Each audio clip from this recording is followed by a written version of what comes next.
Sempena bulan Ramadan kita pada tahun ni, kita ada sediakan tabung kebajikan. Jadi hasil sumbangan tabung kebajikan ni kita akan bagi kepada orang-orang yang memerlukan.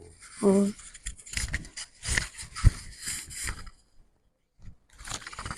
Cikgu, saya ada ni je lah. Tak apalah dik, yang penting tu ikhlas. Ikhlas kan mahal. Betul tu.